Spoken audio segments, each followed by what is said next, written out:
Good evening. I'm Patricia Van Skyke, Director of the Lloyd Library and Museum in Cincinnati, Ohio. I'd like to welcome you to tonight's program, In Service to the Ill, Hospitals and Medical Education in 19th Century Cincinnati. Looking at Cincinnati, which was home to a dozen medical schools in the late 19th and early 20th century, each with their unique and often very different perspectives, offers us a way to get a snapshot of the varied understanding of medicine and, quite frankly, the human body. 19th century pharmacist John Uri Lloyd taught at one of these schools, the Eclectic Medical Institute, which we'll hear more about tonight. And it motivated him to start the Lloyd Library, where students could come, and faculty as well, to research and study. If you think tonight's subject sounds stiff or dull, I want to assure you that it will be anything but that. Our presenter, Kevin Grace, recently retired as head of the University of Cincinnati's Archives and Rare Books Library after 42 years. During that time, he had the opportunity to dig into hospital and medical school papers and records and see things that few of us would ever see come across our desk. Kevin is one of the best archivists I know. Throughout my career, when I was stumped, Kevin was always the person I called. He's always been a collaborator, and he's an extraordinary historian. He doesn't keep his information to himself. He's written numerous books on Cincinnati history, ranging in topics from baseball to cemeteries. And now it's my pleasure to introduce someone who knows what is buried or not buried in those graves. Hi, Kevin. Hey, Pat. Thank you very much for asking me to do this evening. And thank you to the Lloyd Library for offering this opportunity. I really appreciate it. And sure, I'll tell you some of the things that have come out of the graves too, various people. And we'll talk about how medicine was acted upon in the 19th century through education, through practice, and dealing with the different illnesses and things of that afflicted the people of Cincinnati. So if we want to get started, I'll try and handle the technology here and go to share my screen. Let's see here now. Yep. And start slideshow. And there we go. This is a giant step for me, being able to figure any of this out. So thank you for all the help in yesterday's rehearsal for this as well. We've entitled this In Service to the Ill, Hospitals and Medical Education in 19th Century Cincinnati. And I put this picture on there. We'll get to this individual a little later on. But I put it just because it's a fantastic photograph of a 19th century person involved with Cincinnati medicine. It's, more intriguing than a picture of a building, I think. Anyway, as Pat said, I started working at UC in 1979. And at that time, when I began there, we had various medical records in the Archives and Rare Books Library. We had the Albert Sabin papers, Jewish hospital records, Dunham hospital records, General Hospital records, and things on the various medical schools and hospitals in Cincinnati. Over time, we switched a lot of those over to the Henry Winkler Center on East Campus, which is an incredible resource for medical history. So we put those out, but over the course of the last 40, 50 years, we had to handle a lot of inquiries about medical education in Cincinnati simply because UC has always been tied to the city in that regard, through nursing heritage as well, but also through pharmacy and dentistry. And then we held on to certain records like early birth and death records of Cincinnati and the morgue records of Hamilton County. A lot of this work was done since we held the original ledgers of death records in Cincinnati. We had a retired couple by the name of Larry and Dorothy Schmidt who would come in every day and abstract those records. But one of their real contributions was, as they were doing these records, they decided to compile a glossary of the medical terms in the 19th century. We have terms then that we don't use now, whether it's consumption or dropsy. And Larry and Dorothy compiled a glossary so that family historians in particular would know what their ancestors died of and what it related to. So did this throughout my career, and it just became a small part eventually of what I was doing every day. But my interest got piqued again, really because of Shakespeare. One evening, I was walking down 12th Street toward Elm to the Shakespeare Theater and glanced across the street and saw this building. This is the Ophthalmic Hospital, which was built in 1890 by Dr. Robert Sattler. Sattler was a physician in Cincinnati and the son of a German immigrant who was also a physician. So he established this ophthalmic hospital in 1890, and I never thought too much about this aspect of Cincinnati medicine until I passed by this building. And it's just a beautiful building from the outside, and who knows what's going to happen to it, but it would make beautiful condos or something like that, I imagine. So it's because of Shakespeare and walking to a performance one night that I happened to see that. And that really stirred my interest again in the medical heritage of Cincinnati. So in looking at it further, when we see Cincinnati in its earliest days, and then mid-century, and then even in late 19th century, the rise of medicine in Cincinnati developed as the city did. And we had the typical illnesses, the very contagious diseases like cholera, smallpox, TB, dysentery. And I was interested in how these were treated. Smallpox, for instance, they had inoculations by the 19th century, but they also treated it with laudanum. They used bloodletting. They used barley water. They used mercury chlorine, and of course, prayer. If all else fails, go to prayer, and that may just do the trick. So we had this incredible breadth of medical environment in Cincinnati that very few cities in the world had. We would compare particularly with places like Edinburgh or Philadelphia that had a tremendous number of growth of physicians, but growth of medical education, growth of treatment, and as Pat said in her introduction, the wide variety of schools that offered different medical education. So we really were a world-class city, and of course we still are when it comes to medical education. And a lot of my research had to do not only with the Archives and Rare Books Library, where we have some fabulous records, but there are so many other places in Cincinnati where you can research medical history. The Archives and Rare Books Library, the Henry Winkler Center for the Health Professions on East Campus at UC, the Lloyd Library, of course. American Jewish Archives on Clifton Avenue at Hebrew Union College has a great deal of information on physicians and their families. The Museum Center, of course, formerly the Cincinnati Historical Society, has wonderful resources, as does the Public Library. So all of that really contributes to Cincinnati being a center then and now for medical heritage. To get into it a little bit, the first hospital in Cincinnati was founded in 1815, but it wasn't until this man came along, and I'm sure many people who are listening to this evening know that this is Daniel Drake, who was the Ohio Valley's Thomas Jefferson in a lot of ways because of his breadth of interest, his seeking out knowledge, of communicating that through his books. But just as a bit of background, Drake was born in 1785 in New Jersey, and his family moved to Maysville, Kentucky.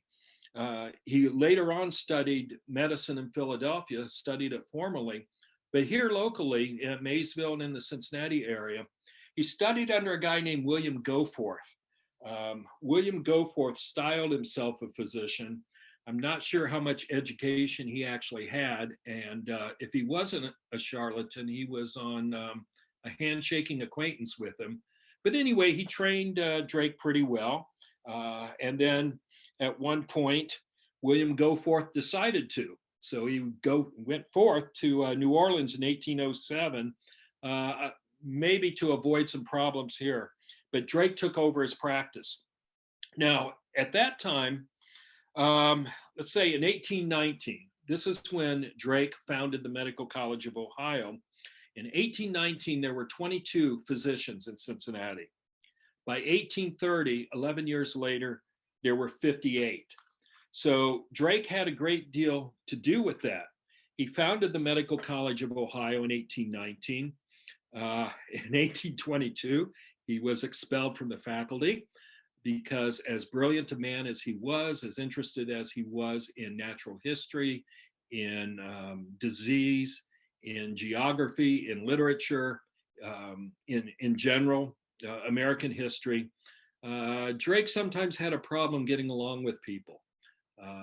So expelled here, he went to Kentucky, to Transylvania, to Louisville, formed medical schools there, came back when the Miami Medical College was founded in 1832. But Drake's biggest contribution, I think, was that he established formal medical education here in the city, and most importantly, a teaching hospital. Drake figured you needed hands-on experience in your clinical education. He called them, the students who would work in the hospital, house pupils.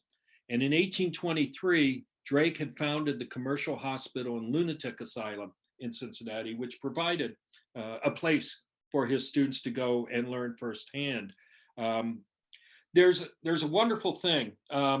When UC celebrated its bicentennial in 2019, and let me say this from the outset, UC was actually founded in 1870, but when we absorbed the Cincinnati College, which was founded in 1819, there was a concerted decision to extend our pedigree. So we'll say our bicentennial truly was in 2019. Anyway, there was a series of 3 books on the bicentennial history of UC that was graciously funded by Buck Niehoff in Cincinnati and published by the University of Cincinnati Press. But one of these volumes is by Dr. Philip Diller on the College of Medicine faculty at UC. And his book is called Leaving a Legacy, Lessons from the Writings of Daniel Drake. And what Dr. Diller did was an incredible job of taking Drake's writings from his life, and keep in mind, Drake died in 1852. Dr. Diller took these writings and extracted from them all the lessons that were relevant to medical students today. So what we have in his teaching at UC and in the teaching of other faculty is we're hearkening back to this one man in early 19th century Cincinnati who revolutionized the study of medicine. So if you ever see that book, it's a remarkable book to get and well worth it.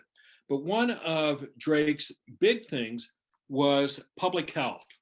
He believed that a physician had a duty to do as much good for the public as for medical students or for his individual patients. And of course, Cincinnati, like many cities, went through these epidemics throughout the 18th and 19th century. For instance, in 1792, there was a smallpox epidemic in Cincinnati. In 1832, there was a cholera epidemic. Another one in 1849, and in that one, 8,000 people died. And this is Drake's public proclamation of what people needed to do to take care of their health during this epidemic, what they had to do to ensure the health of not only themselves, but of their fellow citizens. 8,000 people died in 49.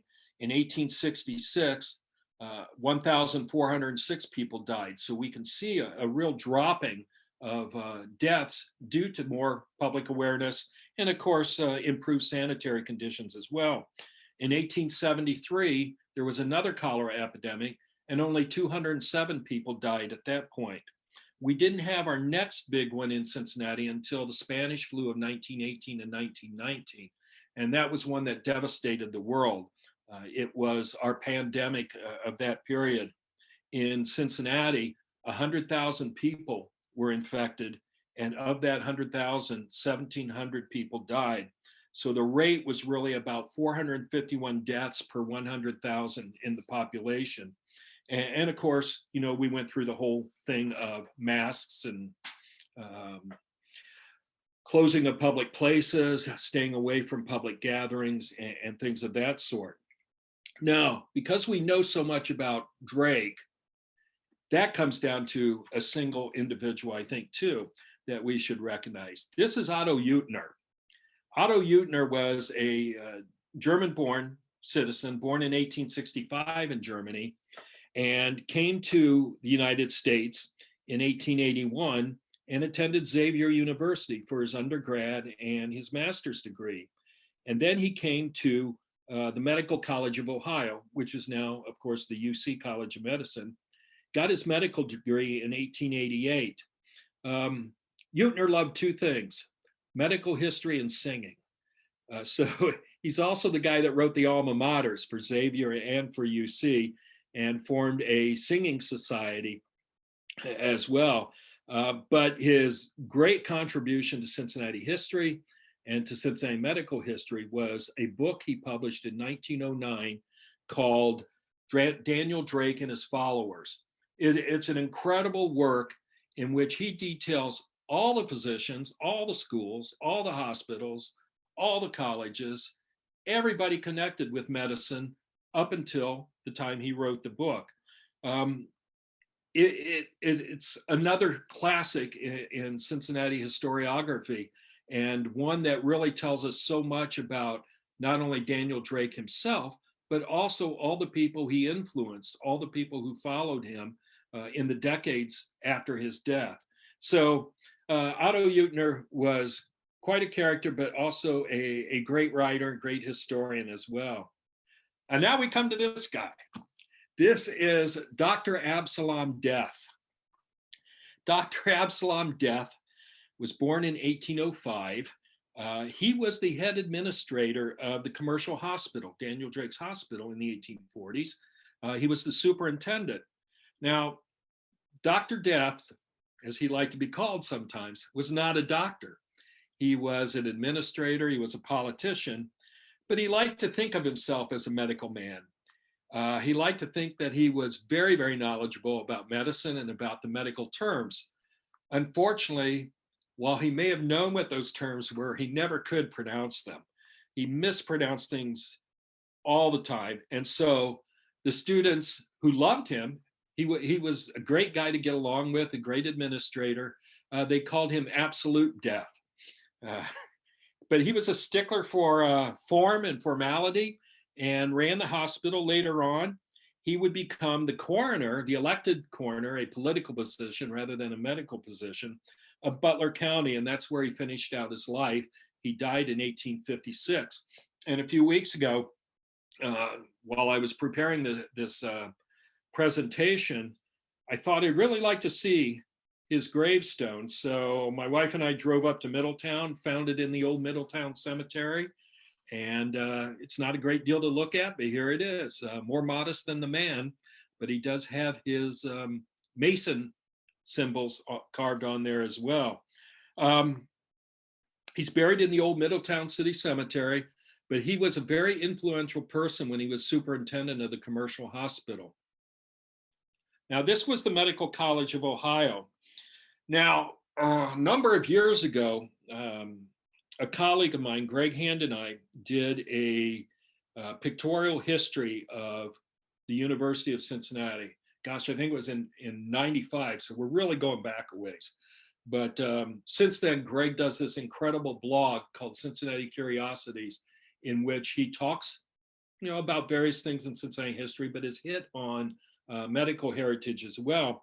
Anyway, Greg undertook the part. At the back of the book, we decided to have a sort of capsule history or genealogy of each UC medical college, each UC college, because many people don't realize it, but UC is really a confederacy of colleges.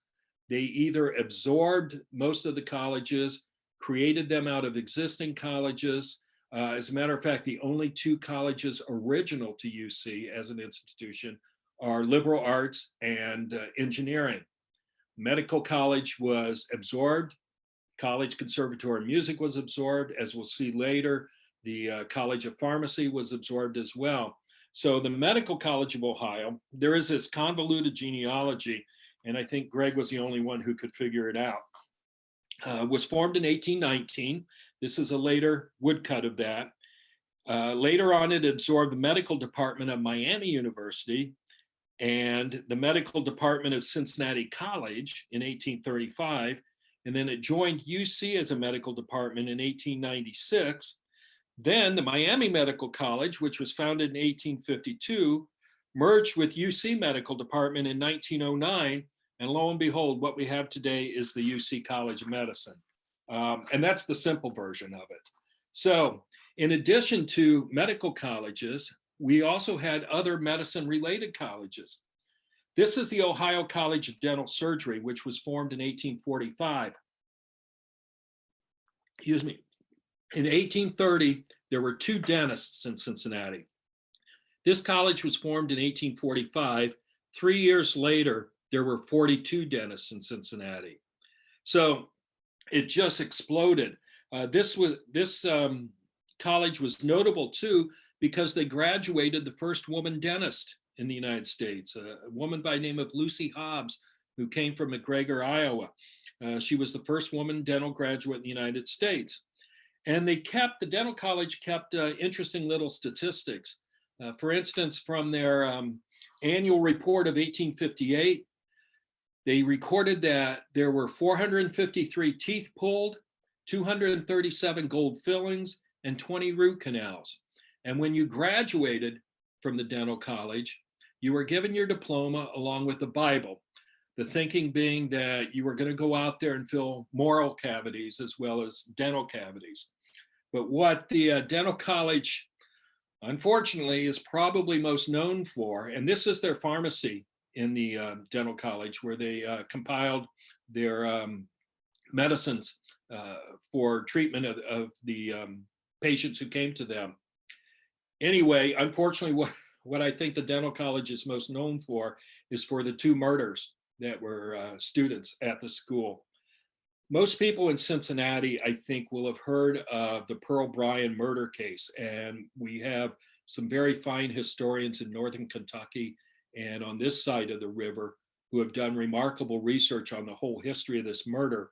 But just to give you a capsule story in this, is Pearl Bryan was the girlfriend of one of the dental students, Scott Jackson. She came from Indiana.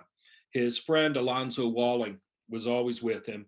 Anyway, the story is that Pearl Bryan came to Cincinnati, and who knows what the actual story is, but some say that she told Scott Jackson that she was pregnant.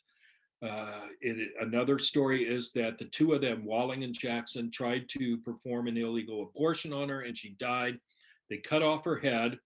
They took her over to the Kentucky side and put her in a farm pond where she was later discovered. They were eventually arrested. This is in 1896. And in 1897, they were hanged over in Newport, Kentucky. The head has never been found. So somewhere beneath the streets of Cincinnati, or having gotten down to the Ohio River by way of sewers, Pearl Bryan's head disappeared. I was always enthralled by this story because when I was an anthropology student at UC getting my master's degree, I studied folklore under Edgar Slotkin, late professor there. And this is in the mid-70s, so it's some time ago. But one of the textbooks we had was a thorough account of how Pearl Bryan became a part of American folklore. We read a book called Poor Pearl, Poor Girl. And all the ballads that came about because of this so-called crime of the century. So the Ohio College of Dental Surgery was actually affiliated with the University of Cincinnati. So for better or worse, I guess we can claim Jackson and Walling as alums, but the affiliation ended when the school closed in the 1920s. Now, another school that taught medicine The Ohio College of Pharmacy, which is now the UC College of Pharmacy, was founded in 1850. Now, before this, doctors were their own pharmacists. They were the ones who would make up their own pills or their own compounds. As of 1819, there were 7 stores in Cincinnati that sold medicines. And most of the formal training in the College of Pharmacy was by physicians. After the pharmacy college took off, we actually had more and more pharmacists. This slide is from their home on the southwest corner of 5th and John Street. Anyway, by mid-century in Cincinnati, most of the pharmacists were German, as we would maybe expect given Cincinnati's demographic population. But put a couple more things in here. This is from one of their annual catalogs, and I had to throw these in too, because this is medical related. This is their laboratory where they concocted their medicines and various formulas. But this is one of the ads that was in the College of Pharmacy annual catalog. John Hout's Invalid Bottled Beer. Beer was considered a healthy drink at a time when maybe water or milk wasn't. And so they accepted this ad, but they also accepted one from the Christian Moerlein Brewing Company. As you can see on there, it is the most popular brand of beer ever placed on the market and is highly endorsed by the faculty. So with this pharmacy growing, there were more and more pharmacists and of course, drugstores in Cincinnati. But that leads us to another form of medical education, and one that the Lloyd Library, of course, is extremely familiar with, the Eclectic Medical Institute or College, and its importance in providing alternative medicines. Now, when we look at allopathic medicine, which is conventional medicine, eclectic medicine varied quite a bit from that in the 19th century. And we'll see how eclectic medicine rose and fell, and now in our current age is rising again. There were pros and cons. There was fighting between philosophies by different doctors. There were actual physical fights between doctors as to whether they practiced eclectic medicine or allopathic medicine. But what eclectic medicine relied upon was a lot of botanical remedies, physical therapy. In some ways, it was derived from what was called Thompsonian medicine, which is herbal medicine, a water or sweating cure. But the Eclectic Medical College really ran from 1842 to 1939 in one way or another. It was done in, I think, the Flexner Report, which was a report issued by the medical establishment in the United States. The Flexner Report of 1910 essentially caused a demise of following in eclectic medicine. However, it went very strongly here in Cincinnati, and a lot of that was due to the Lloyd brothers and their role with eclectic medicine. This is the Sigma Theta fraternity at the college in the early 1900s. But the Lloyd brothers were exactly pharmacologists and holistic healing people. There was a belief in ethnobotany, there was a belief in herbalism, and there was a philosophy of treating the patient. It was holistic in that way. Instead of just treating one aspect of the patient, a specific illness, and addressing that illness, you treated the entire person to get rid of that illness. Now, as we see in the 21st century, allopathic medicine is sharing a lot of philosophies, values, treatments with eclectic medicine, integrative medicine, for instance, or herbalism, or even chiropractic medicine as well. And this is, I think, related in a lot of ways to a larger global awareness on the part of medicine in the United States, that we don't rely just on drugs. We rely on looking at treatments that have worked for generations, hundreds of years, millennia in other parts of the world, whether it's acupuncture or whether it's herbalism. The thing about eclectic medicine, though, if you want to do research in that, you can't do better than the Lloyd Library. They have what is believed to be the largest collection of documents on eclectic medicine in the United States. And this is due, in fact, to the Lloyd. The Lloyd holdings in this area, the herbals from the 15th and 16th and 17th centuries, the ethnographies up through the Victorian era, they all contribute a lot to the knowledge of medicine in this country, but also in Cincinnati as well. So we have all these different ways of educating doctors in Cincinnati, of treating patients, of creating medicine, of curing illnesses, and of curing injuries. Now, there's a little bit different thing too about medical records and histories in Cincinnati. You see this death card here. This is Mary C. Gilmartin, more popularly called Molly Gilmartin. The birth and death records that the University of Cincinnati holds are from the city of Cincinnati, and they go from death records from 1865 up through 1912. And in the original ledger books, which became deteriorated decades and decades ago, they decided to create these typed cards to avoid overuse of those ledgers. So let's look at this one for a minute. This is Molly Gilmartin. She was female, she was white, she was single, and at 19 years of age, she was murdered on April 25th, 1894. At the time, she was living at 28 Chestnut Street. She was native of Ireland, and as you can see, her death was by homicide with a gunshot wound. The attending physician at her death was Dr. L.A. Corner. Her funeral and burial was handled by Sullivan and Company, and she is buried at St. Joseph New Cemetery. Well, that gives us a lot of information, but it doesn't tell the whole story about this death and how it was handled. Molly Gilmartin came from County Sligo in Ireland, in the west of Ireland.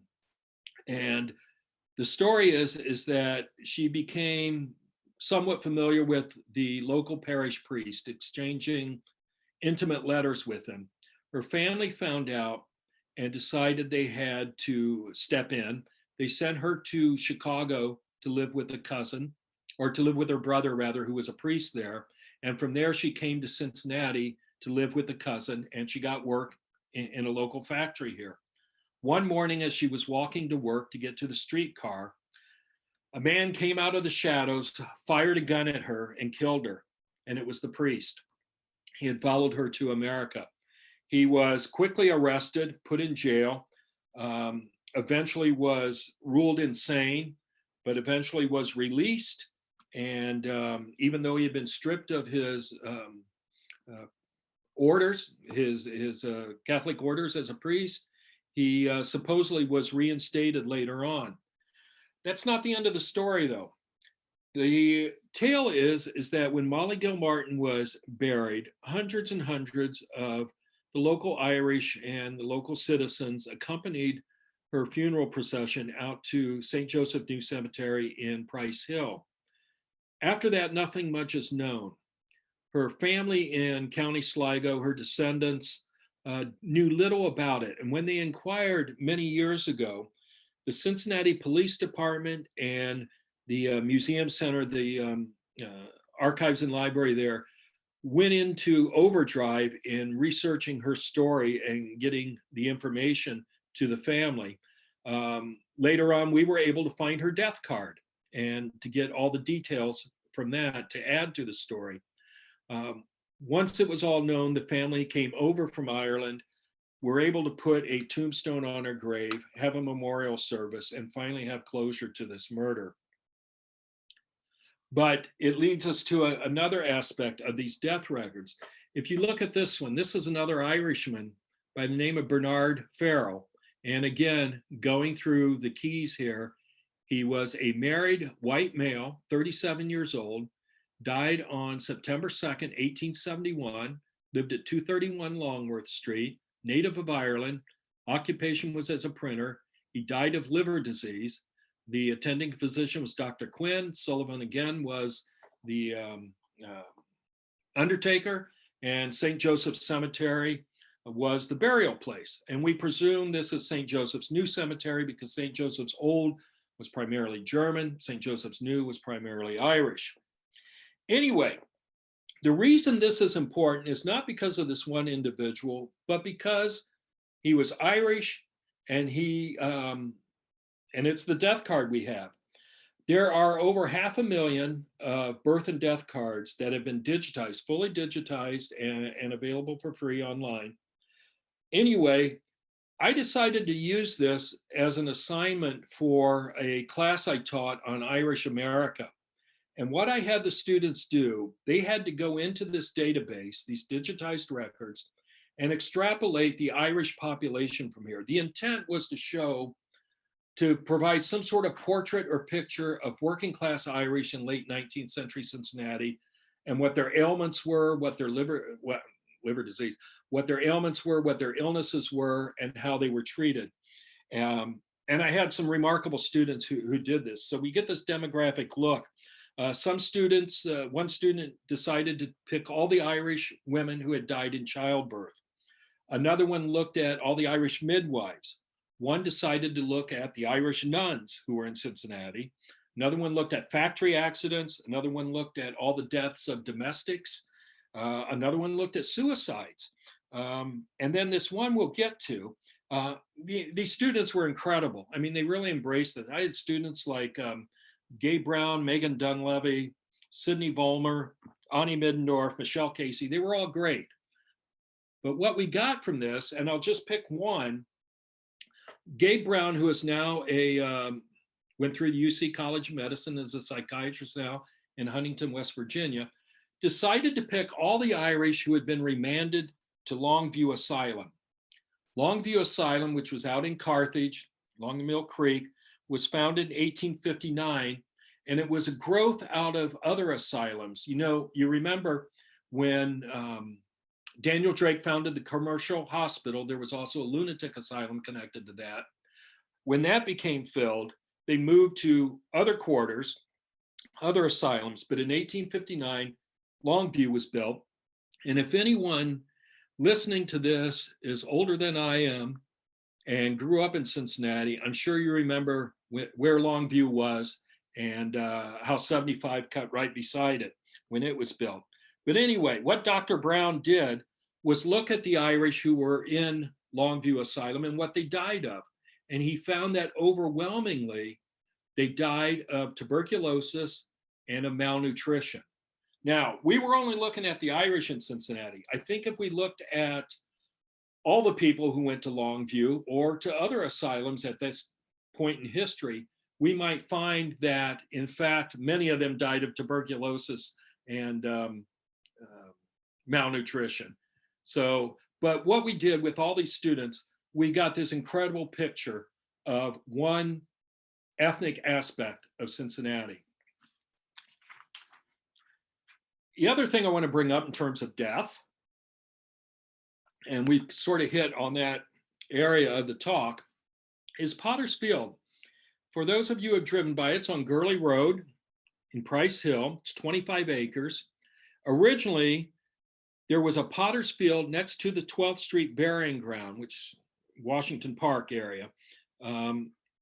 It closed in 1855. A few years before that, Potter's Field had been created out on 1849 to bury the indigent, but also to bury people who had died of TB, of smallpox, of cholera, of typhoid, who had been in the Dunham Hospital, the so-called pest house, which was really next door to Potter's Field. Pine boxes, pine coffins were made by the inmates at work at the Cincinnati workhouse. Most of the people were unmarried that were buried here, or they were unclaimed. And there's a great discrepancy. It's on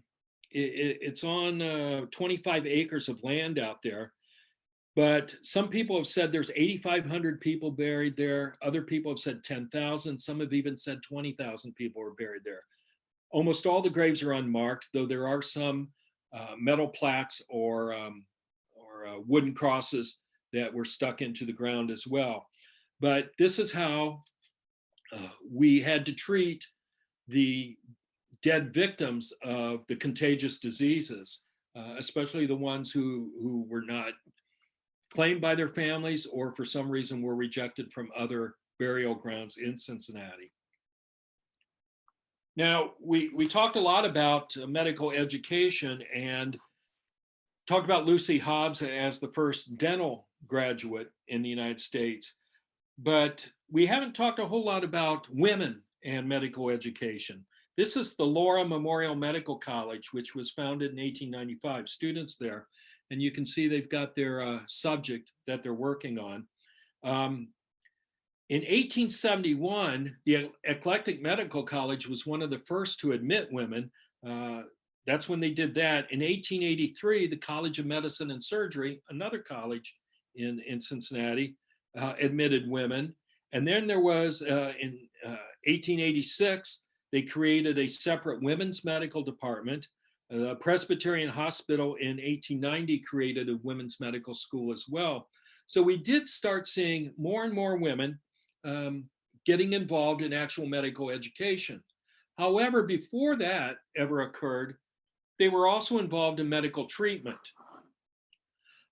This is Sister Anthony O'Connell, who was a Sister of Charity, born in Limerick, came to the United States in 1837, worked as a nurse in Camp Dennison outside of Cincinnati during the Civil War.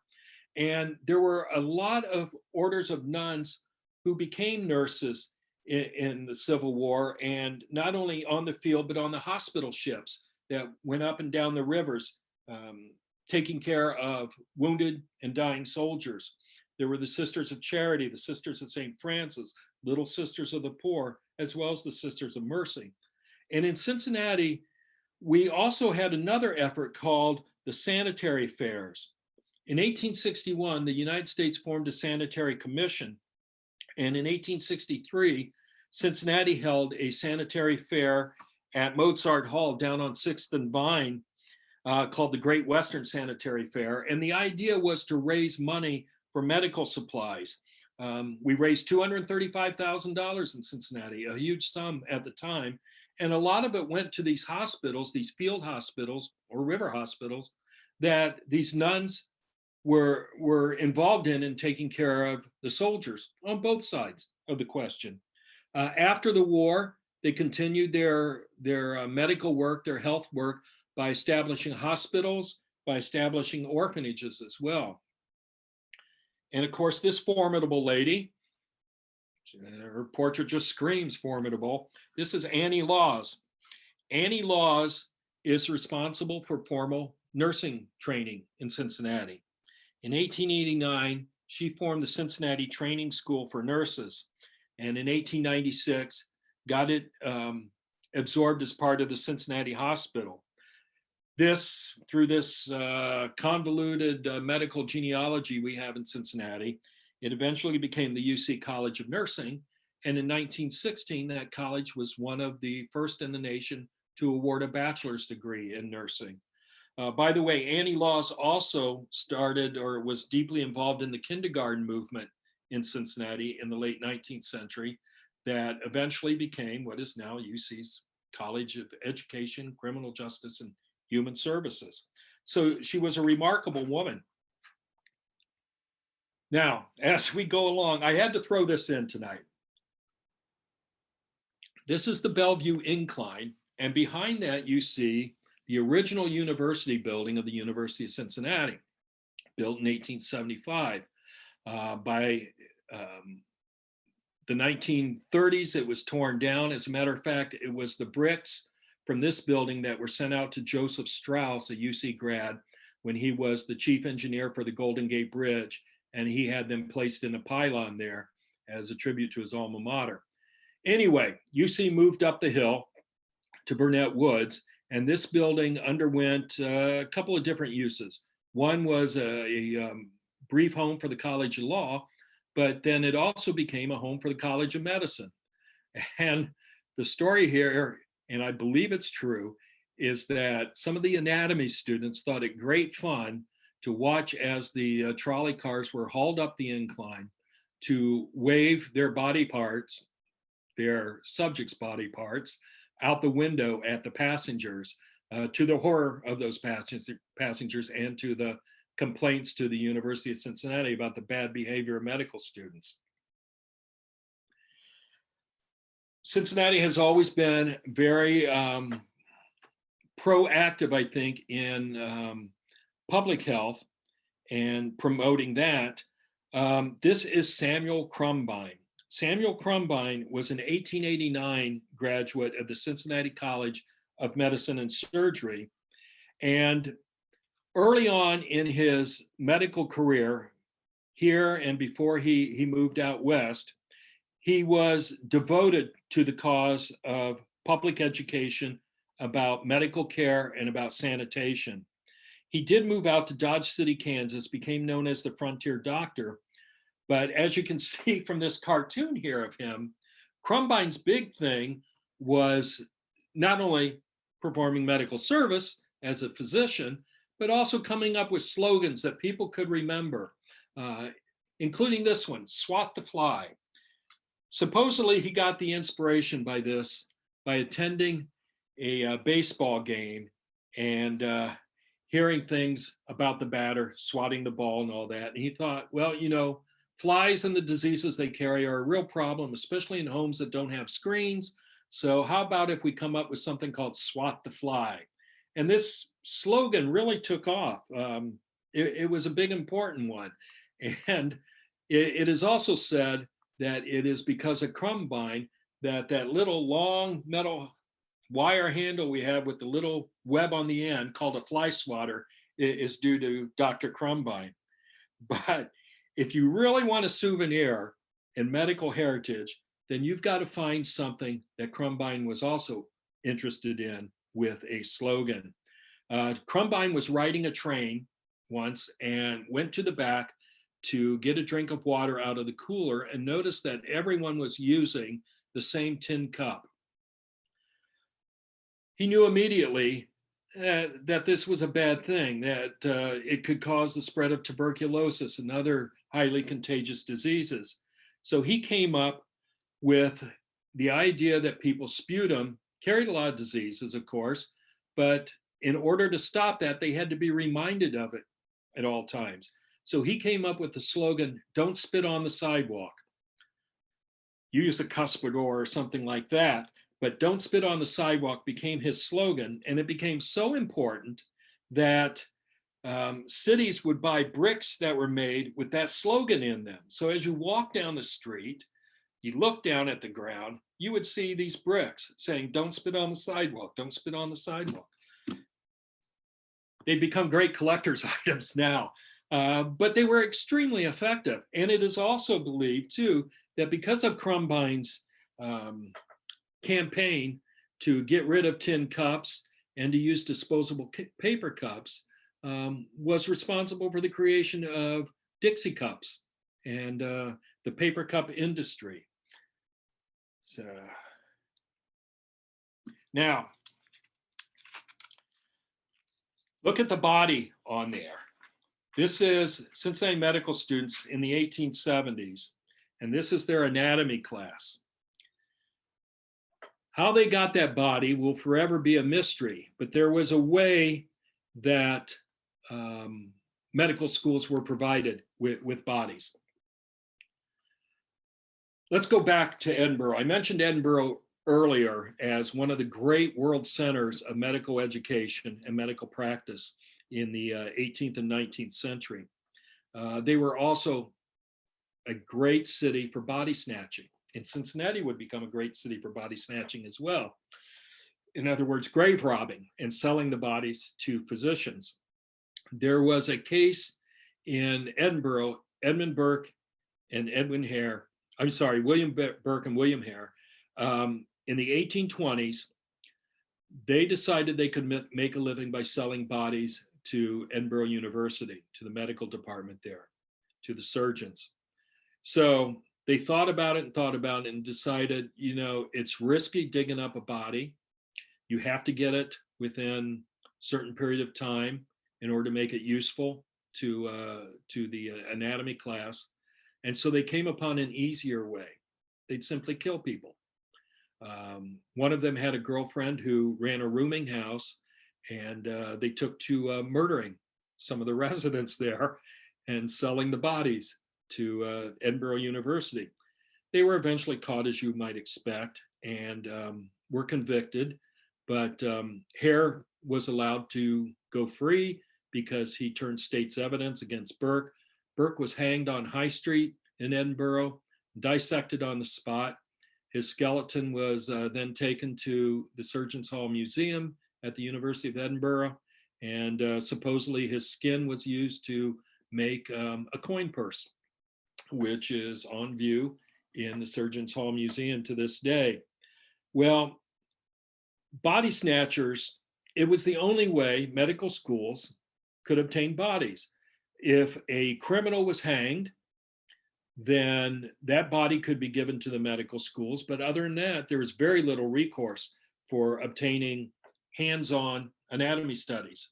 So these body snatchers became prevalent in major cities in Europe and in America. They were called body snatchers or sack-em-up men or resurrection men. But after Burke and Hare, we started seeing the same thing in Cincinnati to a large degree. This slide and another one I'll show you are from a Cincinnati tabloid, 19th century tabloid called Sam the Scaramouche. Anyway, Cincinnati became a really good place for body snatching.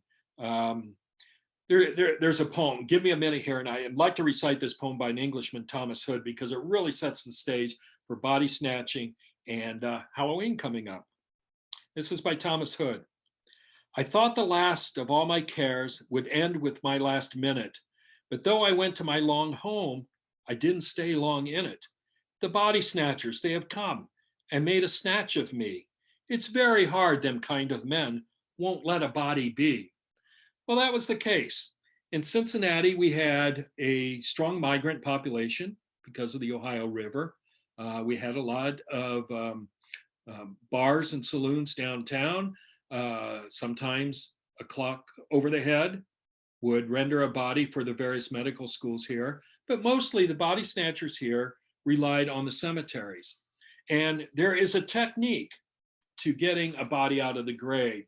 You know, the popular conception is that they dug up the coffin, took the body out, either left everything there or buried it back up, and no one was the wiser.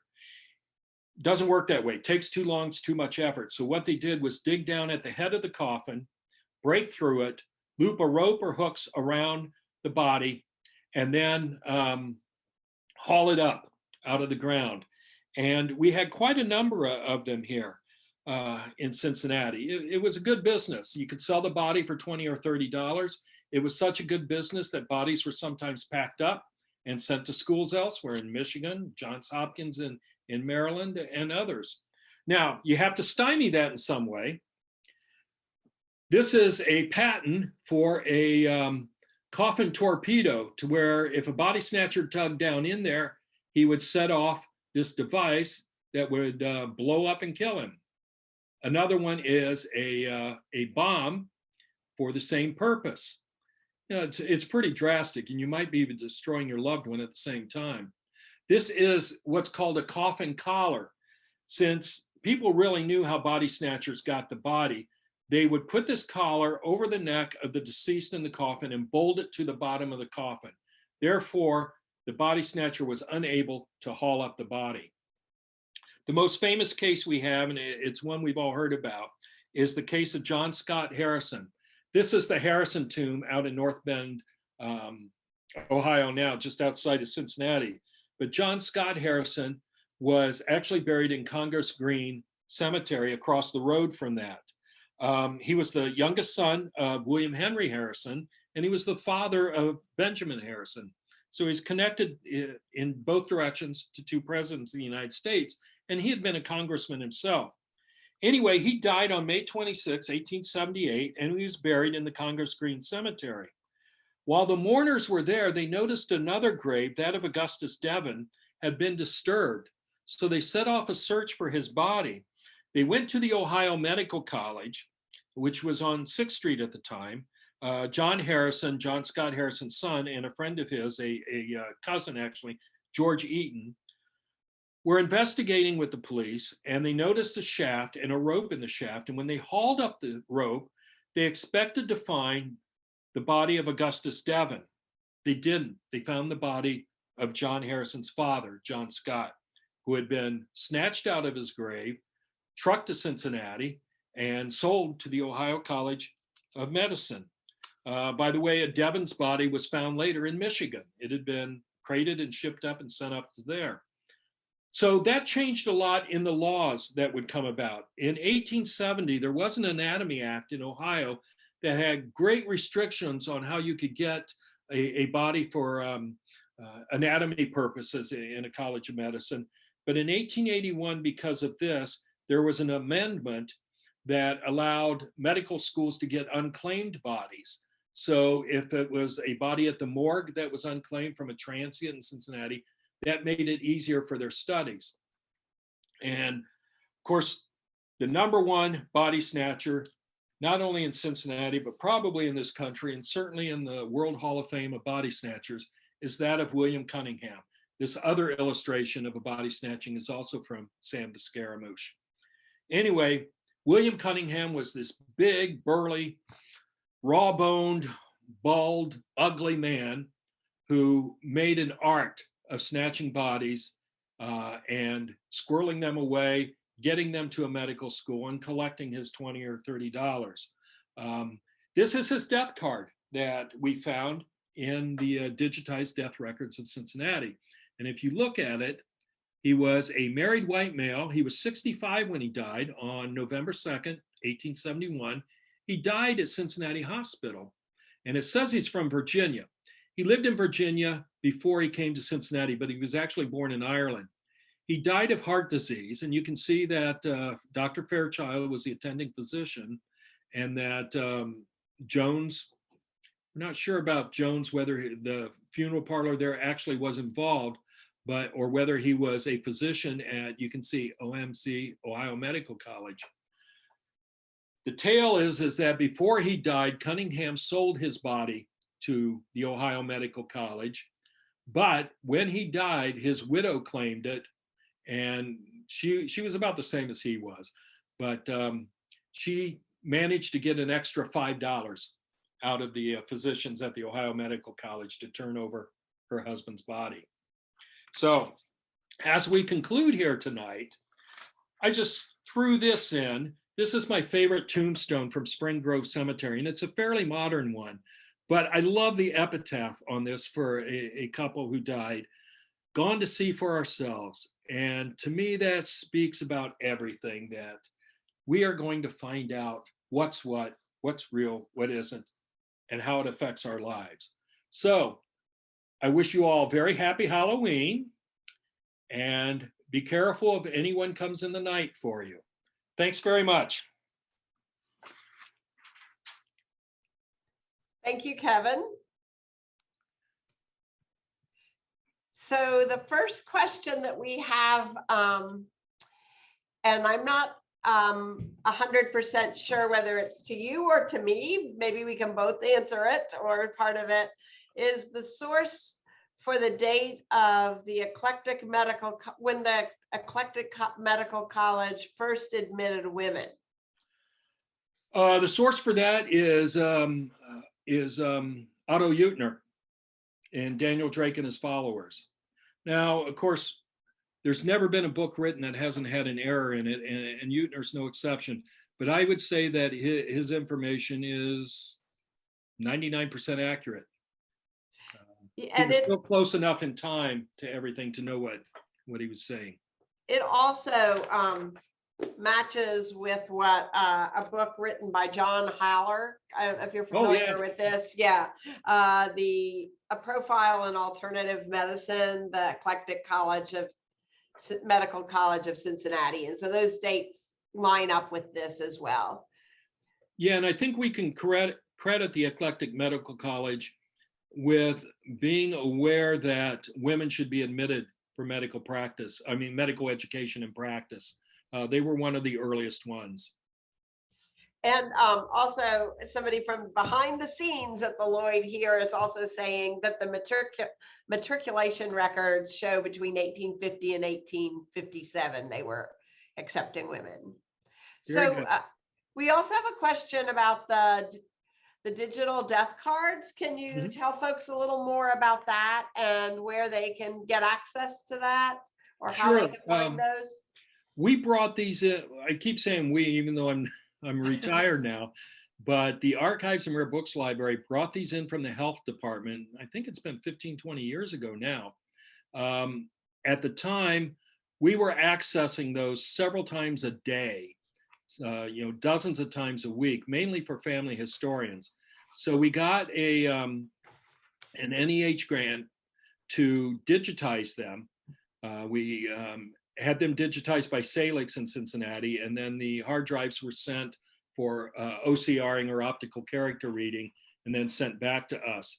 And we decided to, when we abstracted them, we decided to abstract every aspect of the record, not only provide a picture of the record, but if you wanted to search all the printers in Cincinnati or all the brewery workers or any of that, or anyone born in Germany, you could do your search in any way imaginable. And so these are available online, either through UC. If you go to ancestry.com, you can find them as well. But then again, you're paying ancestry.com. But they are available for free. And they're easy to use. But it cut us down from dozens a week to maybe one actual physical search twice a year, something like that.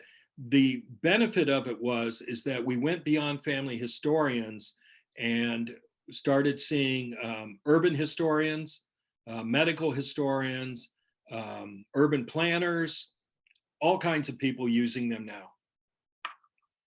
They're a great source and very fascinating, as you showed. You can they really are. Jump off from there. A nice literary question that somebody asked is William Cunningham perhaps the old Cunny that Lafcadio Hearn wrote about? Yes, he is. It's the same individual. Yeah, he was called Old Cunny. He was called the Ghoul. He was called the Resurrectionist. Had a number of nicknames, but Old Cunny was probably the most familiar one. And I think Hearn coined that name too. And somebody has asked, where did Elizabeth Blackwell study? And she studied at an eclectic medical college, because I just saw that when I was checking your info, I think in New York. Yes. But, wasn't it in upstate New York? I believe so. But yeah, when I was checking about when women were first admitted, they talked about Elizabeth Blackwell, but not here in Ohio, even though she was a doctor from Ohio, first woman doctor. Yeah.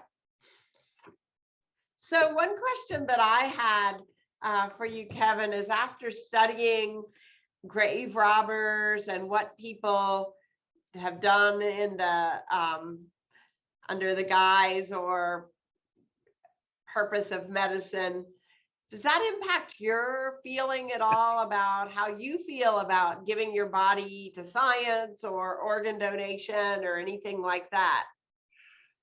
Yeah, I'm a big believer in organ donation. My whole body, I don't know, because I sort of wanted to be cremated, and then one of my kids has the onerous responsibility of taking my ashes back to Iowa and scattering them. But yeah, definitely organ donation. It all depends on what will be useful when I die in another, hopefully, 30 to 35 years. And then a question that also I had was when you were talking about the interaction between, medicine and doctors and public health, and it's certainly something that we've heard a lot about over the last year and a half or so with the pandemic.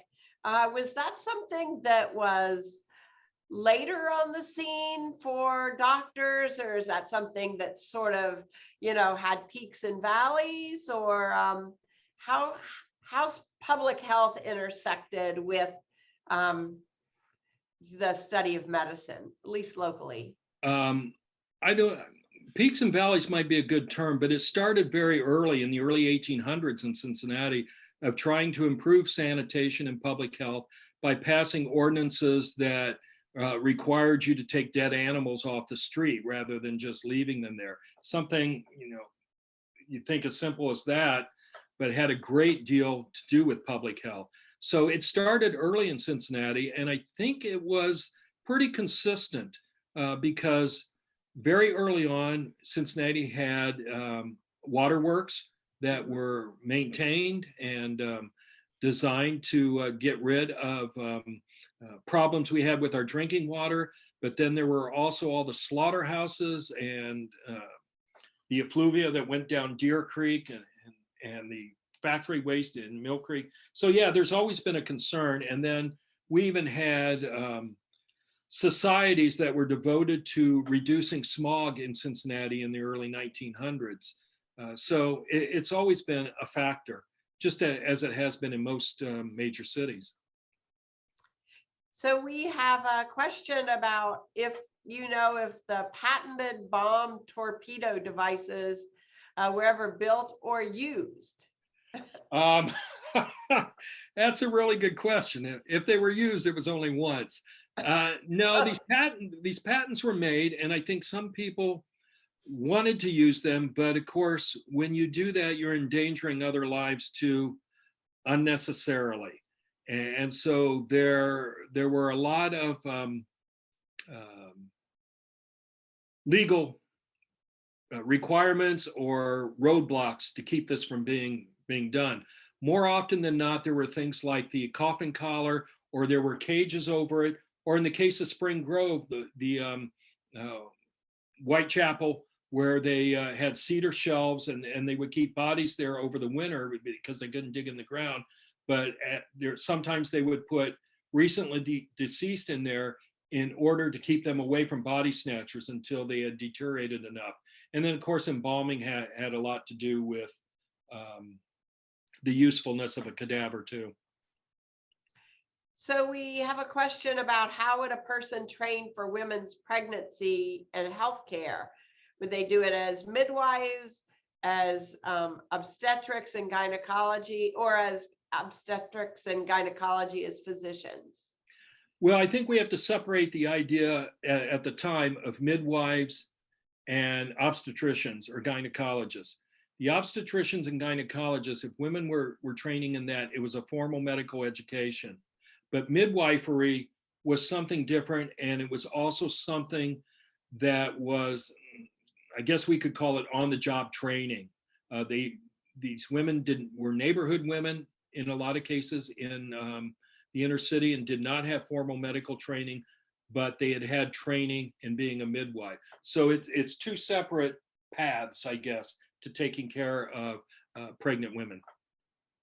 And then our final question tonight is that somebody is commenting that they find digitized. Can you say something about the digitized Hamilton County morgue records? And they find them even more fascinating than death cards. Those have been digitized as well from the hard copy. The shortcoming of that is that they're not comprehensive for all the years. It's a very select period of time, 1880s up to maybe 1930s, but not even consistent in all of that. What's fascinating about those is that, and a lot of times these were transients or unclaimed bodies or murder victims or accident victims, is that they give a physical description of the person, the contents of their pockets, the ruling on the cause of death, and the disposition of the body. So they really are remarkable records.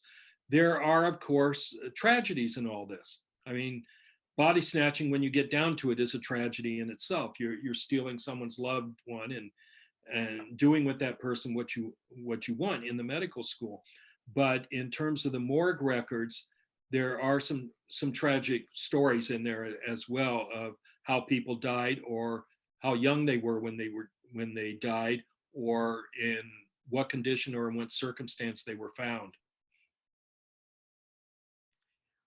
Well, Kevin, thank you so much. And and also, I don't know if you had the opportunity to eyeball some of the things in the chats, but lots and lots of people complimenting and thanking you for your program tonight and how engaging and entertaining. And I was thinking when I was watching it, one of the disadvantages of us not all being in person is we couldn't hear people laughing out loud, because I was laughing out loud as I was listening to your presentation. Well, I'm thank you still very laughing, much. chuckling over a few things. But again, thank you very much to our audience. Thank you for joining us. If you'd like to hear Kevin talk more about this, just today we released the latest episode of our podcast. And it's an interview with Kevin, doctors, nurses, and sack 'em up men. And we now all know what sack 'em up men are. Also, I would like to point out that we are continuing the theme of medical history. And next month, we're going to have a webinar. And this time, the focus will be on pandemics. And it's called Contagious Cincinnati. And it's with Professor Paul Tenkati from Northern Kentucky University. You can find out more about that on the Lloyd Library webpage, which is lloydlibrary.org, or through our social media. And I also would like to thank the members of the Lloyd Library. When people join the Lloyd, it helps support projects like this and programs and our podcasts. If you'd like to find out more about joining the Lloyd, you also can go to our website. Thank you, everyone, and have a wonderful evening. Thank you. I really appreciate it.